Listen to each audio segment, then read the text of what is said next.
இன்னைக்கு நம்ம கம்பராமாயணத்துல பாலகாண்டத்துல தாடகை வதை படலத்துல 25வது பாடல் பார்க்க போறோம். உழப்பரும் பிணிப்பரா உலோபம் ஒன்றுமே அளப்பருங்குணங்களை அழிக்குமாறு போல் கிளப்பருங் கொடுமையை அரக்கி கேடிலா வளப்பரு மருத வைப்பு அழித்து மாற்றினாள். இதுதான் பாட்டு. இப்ப பதம் பிரிச்சு பொருள் பார்க்கலாம்.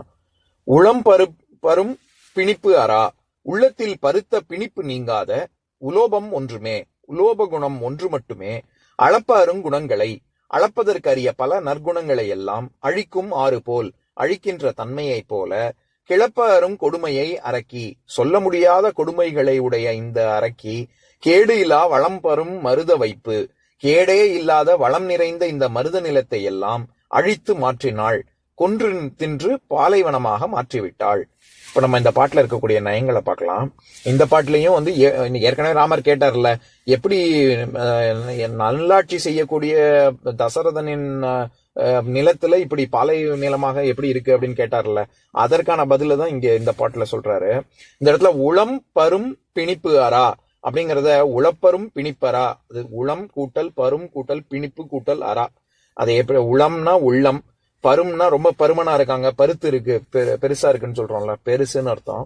பிணிப்புன்னா நோய், அரா அப்படின்னா அறாத நீங்காத அப்படின்னு அர்த்தம். அதனால உளப்பரும் பிணிப்பரா அப்படின்னா உள்ளத்தில் என்றுமே நீங்காத அப்படிங்கிற பொருள். அது என்ன நீங்காத நோய் என்னது? உலோபம். உலோபம்னா சரியான லோபியா இருக்கான், அது சம்ஸ்கிருதத்துல லோபம், தமிழ்ல சொல்லும் பொழுது உலோபம்.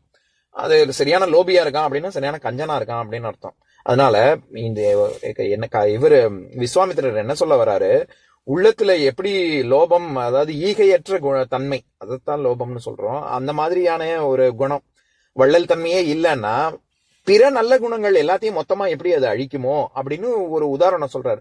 பிற நல்ல குணங்கள் என்னென்ன? குலம், கல்வி, கேள்வி, அறிவு, ஆற்றல், இதெல்லாம். அதாவது குலம் அப்படின்னா இப்போ ஒருத்தன் ரொம்ப கஞ்சனா இருக்கான், அவன் எங்க அப்பா யார் தெரியுமா, எங்க தாத்தா யார் தெரியுமா, நான் எப்பேற்பட்டவன் தெரியுமா அப்படின்னு சொன்னா அதெல்லாம் இருக்கட்டும்பா, அவங்க இருக்கிறதெல்லாம் இருக்கட்டும், நீ என்ன பண்ண அப்படின்னு தானே கேட்பாங்க. அதனால அவங்க அப்பாவையும் சேர்த்து திட்டுவாங்க, எப்படிப்பட்டவனுக்கு இப்படி ஒரு மகனா பிறந்திருக்கானே அப்படின்னு குலத்தையும் சேர்த்து தான் தூஷிப்பாங்க. அதனால குலமும் போயிடும். கல்வி, என்னதான் படிச்சாலும் இப்ப பிரமாதமா படிச்சு டாக்டர் ஆகி அவன் மக்களுக்கு உயிரை காப்பாத்தாம உயிரை எடுக்கக்கூடிய விஷயங்கள்ல ஈடுபட்டான்னா அப்போ என்ன படிச்சு என்ன பிரயோஜனம்? அதனால கல்வியும் போயிடும். அடுத்தது கேள்வி. எப்பவுமே கல்வி அப்படின்னு சொல்லிட்டாலே அடுத்து கேள்விதான் சொல்லணும். நம்ம திருக்குறள்ல கூட அதிகார முறைமையும் அப்படித்தானே இருக்கும். கல்வி, அடுத்து கல்லாமை, கற்கலைன்னா என்ன நஷ்டம், அதை தொடர்ந்து கேள்விதான். இது மெய்யுணர்தல் அப்படிங்கிற அதிகாரத்துல கூட 6வது குறள்ல கற்றீண்டு மெய்ப்பொருள் கண்டார் தலைப்படுவர் மற்றீண்டு வாரா நெறி அப்படின்னு திருவள்ளுவர் சொல்லியிருப்பாரு. அதுக்கு நம்ம சாதாரணமா நம்ம அர்த்தம் பண்ணா என்ன பண்ணுவோம்? கற்றீண்டு மெய்ப்பொருள் கண்டார், படித்து உண்மை பொருளான இறைவனை கண்டவர்கள் தலைப்படுவர் மற்றீண்டு வாரா நெறி. மற்றீண்டு வாரா நெறின்னு என்னது? வீட்டு பேரு தான். அதை நோக்கி அவர்கள் செல்வர் அப்படின்னு தானே அர்த்தம் பண்ணுவோம். ஆனா பரிமேலழகர் என்ன சொல்லியிருப்பாரு அதுல, இம்மக்கட்பிறப்பின் கண்ணே உபதேச மொழிகளை அனுபவம் உடைய தேசிகர்பால் கேட்டு அதனால் மெய்ப்பொருளை உணர்ந்தவர் அப்படின்னு சொல்லுவாரு. அப்படின்னா என்னன்னா, கற்று அப்படின்னா படிச்சுக்கிட்டே இருக்க வேண்டியதான். ஞானம்ங்கிறது பெறப்படக்கூடிய விஷயம், இறைவன் அருளக்கூடிய விஷயம், இல்லாட்டி ஒரு குரு பரம்பரையில குரு கிட்ட இருந்து சிஷ்யன்ட்ட வரணும், அப்படி வரக்கூடிய விஷயமாகத்தான். அதனால உபதேசம், ஏன்னா 3 விஷயங்கள் சொல்லுவாங்க, உபதேசம், விமரிசம், பாவனை அப்படின்னு. அந்த 3 விதமாகத்தான் நமக்கு ஞானமே பிறக்கும். எதுக்கு சொல்ல வரேன், கல்வி அப்படின்னாலே அடுத்து கேள்விதான். அதனால கேள்வி ஞானமும் இருக்காது. அதாவது யார் சொல்றதையும் கேட்க மாட்டான், அவன் கஞ்சனா தான் இருப்பான். நீ மாத்திக்கோ அப்படின்னு வேற எப்பேற்பட்ட ஆள் சொன்னாலும் அது மத்தவங்க சொல்றதையே காதுல வாங்க மாட்டான். அதனால கேள்விங்கிற குணமும் போயிடும். அறிவுங்கிறதுக்கான பயனே என்ன? தன்னுடைய குடும்பம், தன்னுடைய சமூகம், தன்னுடைய நாடு, தன்னுடைய உலகம் அப்படின்னு பறந்துபட்ட அறிவே போயிடும். அதனால அறிவும் போயிடும். இறுதியாக ஆற்றல்னா செய்யக்கூடிய செயல். என்னதான் அவன் எல்லாம் பெரிய பெரிய கோடீஸ்வரனாக இருந்து காரு பங்களா எல்லாமே வச்சிருந்து ஆனா 5 பைசா வேற யாருக்கும் கொடுக்காம இருந்தான்னா அவன் இறந்ததுக்கு அப்புறம் என்ன சொல்ல போறாங்க? இவ்வளவையும் வச்சு அவன் என்னத்தை அனுபவிச்சான்? அவன் நல்லா தான் வாழ்ந்திருப்பான். அவன் வாழ்ந்த காலத்துல கூப்பிட்டா 10 பேர் வந்திருப்பாங்க, எல்லாம் இருந்திருக்கும். இருந்தாலும் என்ன சொல்லுவாங்க மக்கள்? புகழ் இருக்காது அவனுக்கு. என்ன சொல்லுவாங்க?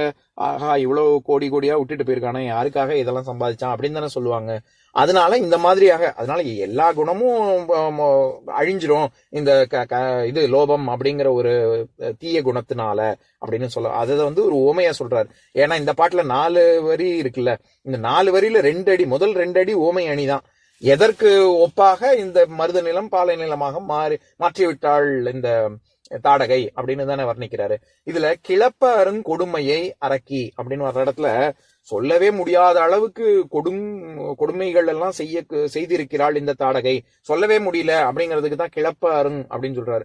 ஏன்னா இப்ப நம்ம புதுசா பிரச்சனையை கிளப்பிட்டான் அப்படின்னு சொல்றோமே, அந்த கிளப்பிட்டான் அப்படின்னா ஏதோ ஆரம்பிச்சுட்டான் அப்படிங்கிற அர்த்தம் இல்ல.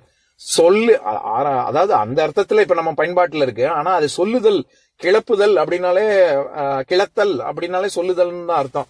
அதனாலதானே நம்ம வந்து தொல்காப்பியத்துல எழுத்து எப்படி பிறக்குது அப்படிங்கறத பத்தி சொல்லக்கூடிய பகுதிக்கு கிளவியாக்கம் அப்படின்னு பேரு, அந்த பகுதி இருக்கு. அதனால கிளவி அப்படின்னாலே சொல்லுன்னு தான் அர்த்தம். பொதுவாகவே எழுத்து, அதாவது இது எண்ணம் தான் சொல்லாக ஆகும், சொல் தான் செயலாக மாறும். அந்த தொடர்பு நமக்கு வந்து அதுல எல்லாம் நம்ம சனாதன தர்மத்துல இருக்கக்கூடியது எல்லாமே வந்து அந்த வரிசையில தான் இருக்கும். ஆத்திச்சூடியிலையும் அப்படித்தான் இருக்கும். காலையில எந்திருந்தோடனே இளமம் பஞ்சின் கிட அப்படின்னோடனே வஞ்சகம் பேச்சு, அடுத்து சொல், அதுக்கப்புறம் செயல். இந்த மாதிரியான எண்ணம், சொல், செயல் இந்த வரிசையில இருக்கும். எதுக்கு சொல்ல வரேன், இப்ப கருத்து அப்படிங்கிற சொல்லு, கர் அப்படிங்கிற வேர் சொல் செய்வது அப்படின்னு. ஆனா கருத்து அப்படின்னா எண்ணத்துல தோன்றது தானே, செய்யறது இல்ல. அதனால இந்த மாதிரியான தொடர்பு எல்லா இடத்துலயும் இருக்கும். அதனால இந்த இடத்துல கிளப்புதல், கிளப்பாரும் அப்படின்னா செய்வது அப்படிங்கிற பொருள்ல தான் வருது. இந்த பாட்டின் மூலமாக கம்பர் சொல்ல வர்ற கருத்து இதுதான். அதாவது குலம், கல்வி, கேள்வி, அறிவு, ஆற்றல் இந்த மாதிரியாக பல நல்ல குணங்கள் இருந்தாலும் எப்படி லோபம்ங்கிற ஒரே ஒரு கெட்ட குணம் வந்து எல்லாத்தையும் அழிச்சு நல்ல குணங்கள் எல்லாம் அழிச்சிருதோ, அந்த மாதிரி வளம் மிகுந்த இந்த மருத நிலத்தை இந்த பாலைவனமாக இந்த ஒரு அரக்கி, தாடகைங்கிற அரக்கி ஒருத்தியே இப்படி செய்து விட்டாள் அப்படின்னு விஸ்வாமித்திரர் சொல்றாரு. அதே மாதிரி அழிக்கும் ஆறு போல் அப்படிங்கிற இடத்துல நான் ஏற்கனவே சொல்லியிருக்கேன், ஆறுங்கிறது வந்து வழி அப்படிங்கிற பொருள். அதனாலதான் அவ்வாறு, இவ்வாறு, எவ்வாறு, பின்வருமாறு இது எல்லாமே வழியைத்தான் குறிக்குது. நம்ம வந்த வழி அப்படின்னு ஹிஸ்டரிய, வரல் கூட்டல் ஆறு, வரலாறுன்னு அதனாலதான் சொல்றோம். ஆறுனாலே வழி. திருமுருகாற்றுப்படை உதாரணம் கூட நான் சொல்லியிருக்கேன். அந்த மாதிரி இங்க அழிக்கும் ஆறு போல், அந்த தன்மையில், அழிக்கின்ற தன்மையில், அழிக்கின்ற விதத்தில், வழியில் அப்படிங்கிற பொருள். இப்ப நான் பாட்டை இன்னொரு தடவை படிக்கிறேன், கேளுங்க. உழப்பரும் பிணிப்பரா உலோபம் ஒன்றுமே அளப்பருங் குணங்களை அழிக்கும் ஆறுபோல் கிளப்பருங் கொடுமையை அரக்கி கேடிலா வளப்பரு மருத வைப்பும் அழித்து மாற்றினாள். இன்னொரு நாள் இன்னொரு பாட்டு பார்க்கலாம்.